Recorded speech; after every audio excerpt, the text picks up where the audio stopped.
George Soros, who truly needs no introduction.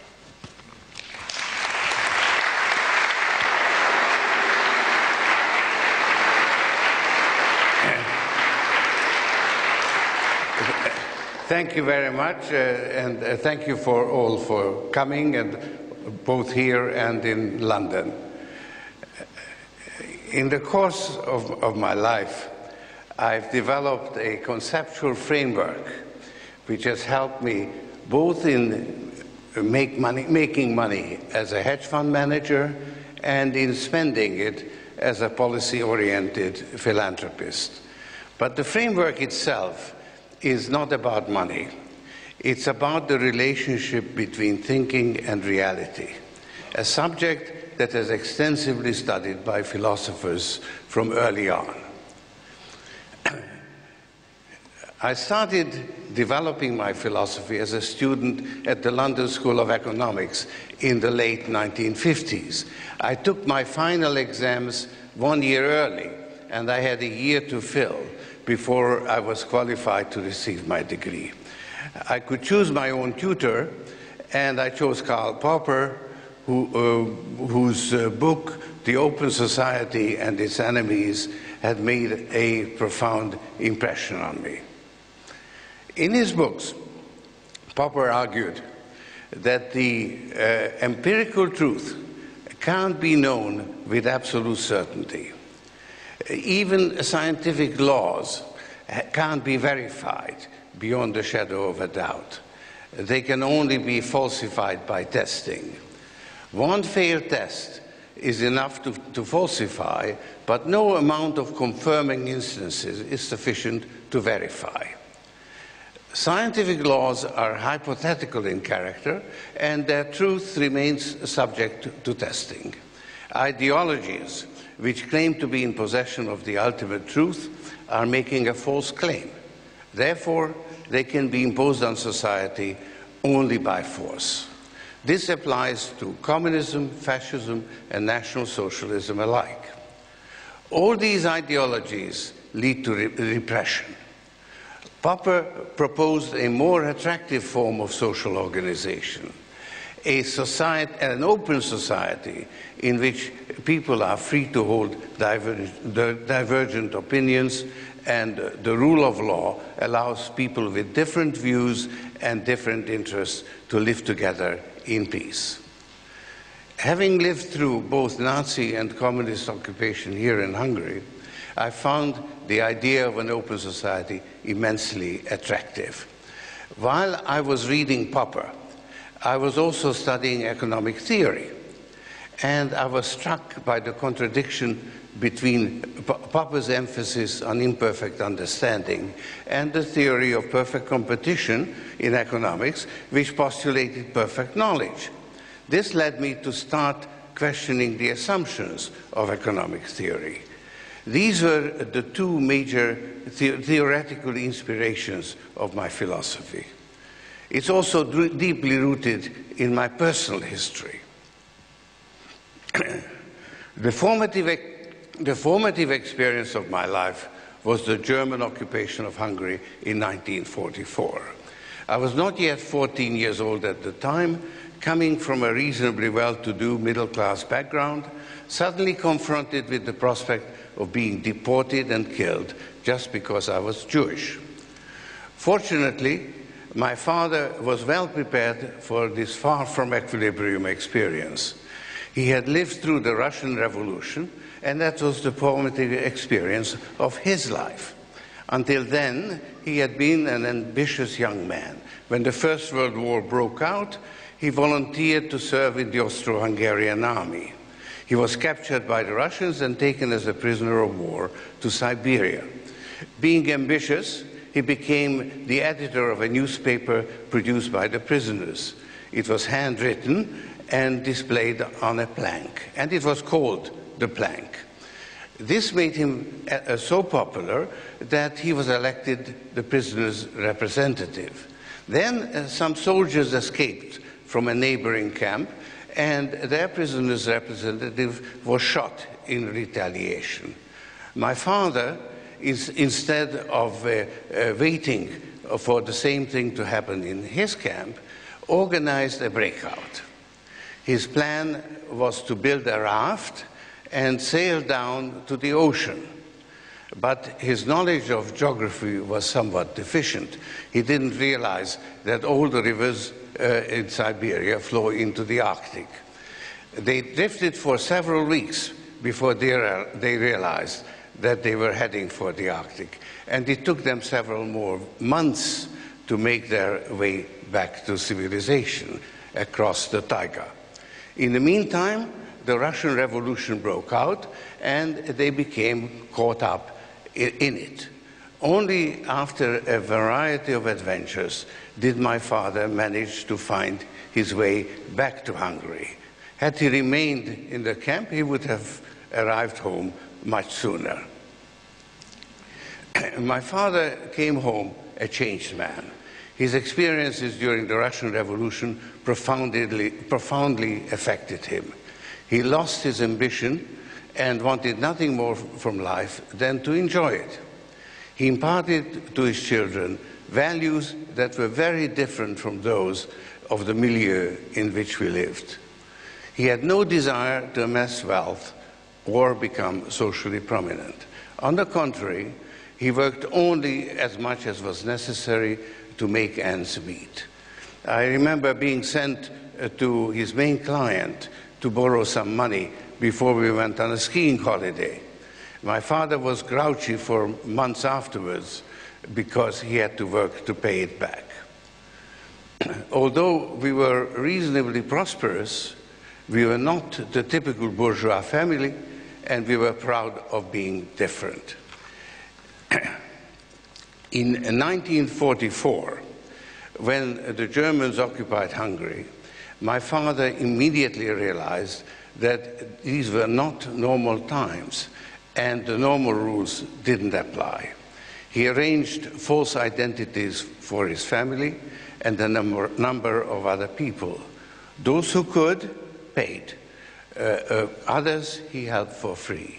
Most of them survived. That was his finest hour. Living with false identity turned out to be an exhilarating experience for me too. We were in mortal danger. People perished all around us, but we managed not only to survive, but to help other people. We were on the side of the angels, and we triumphed against overwhelming odds. This made me feel very special. It was high adventure. I had a reliable guide in my father and came through unscathed. What more could a 14-year-old ask for?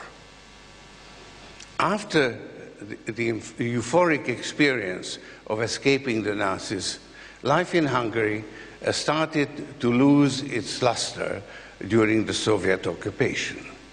I was looking for new challenges, and with the help of my father, I found my way out of Hungary. When I was 17, I became a student in London. In my studies, my primary interest was to gain a better understanding of the strange world into which I had been born. But I have to confess, I also harbored some fantasies of becoming an important philosopher. I believed that I had gained insights that set me apart from other people. Living in London was a big letdown.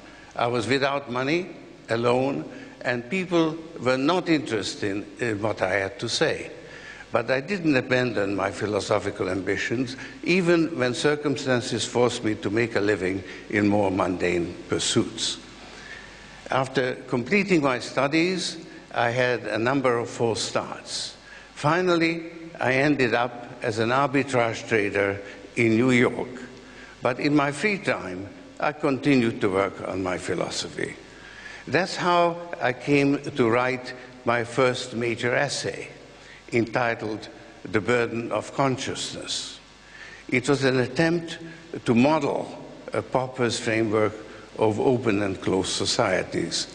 It linked organic society with a traditional mode of thinking, closed society with a dogmatic mode, and open society with a critical mode. What I could not properly resolve was the nature of the relationship between the mode of thinking and the actual state of affairs. That problem continued to preoccupy me, and that's how I came to develop the concept of reflexivity, a concept I shall explore in greater detail a little later.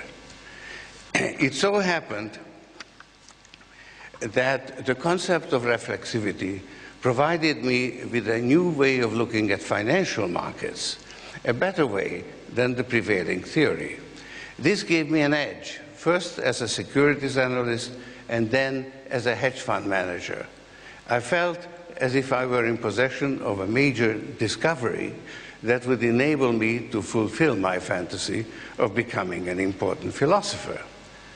At a certain moment, when my business career ran into a roadblock, I shifted gears and devoted all my energies to developing my theory. But I treasured my discovery so much that I couldn't part with it. I felt that the concept of reflexivity needed to be explored in great depth. As I delved deeper and deeper into the subject, I got lost in the intricacies of my own constructions. One morning, I couldn't understand what I had written the night before. At that point, I decided to abandon my philosophical explorations and to focus on making money. It was only many years later, after a successful run as a hedge fund manager, that I returned to my philosophy. I published my first essay, The Alchemy of Finance, in 1987. In that book, I tried to explain the philosophical underpinnings of my approach to financial markets. The book attracted a certain amount of attention. It has been read by most people in the hedge fund industry, and it is taught in business schools. But the philosophical arguments didn't make much of an impression. They were largely dismissed as the conceit of a man who has been successful in business and fancied himself as a philosopher. I myself came to doubt whether I was in possession of a major new insight. After all, I was dealing with a subject that has been explored by philosophers since time immemorial. What grounds did I have for thinking that I had made a new discovery, especially as nobody else seems to think so? Undoubtedly, the conceptual framework was useful to me personally, but it didn't seem to be considered equally valuable by others. I had to accept that judgment. I didn't give up my philosophical interests, but I came to regard them as a personal predilection. I continued to be guided by my conceptual framework, both in my business and in my philanthropic activities, which came to assume an increasingly important role in my life. And each time I wrote a book, I faithfully recited my arguments. This helped me to develop my conceptual framework, but I continued to consider myself a failed philosopher.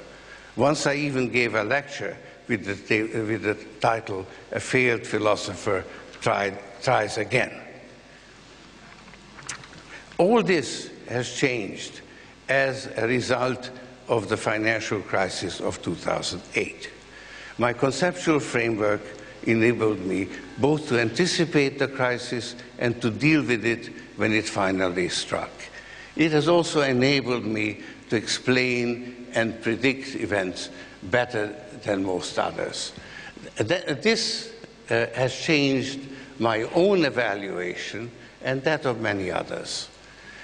My philosophy is no longer a personal matter. It deserves to be taken seriously as a possible contribution to our understanding of reality.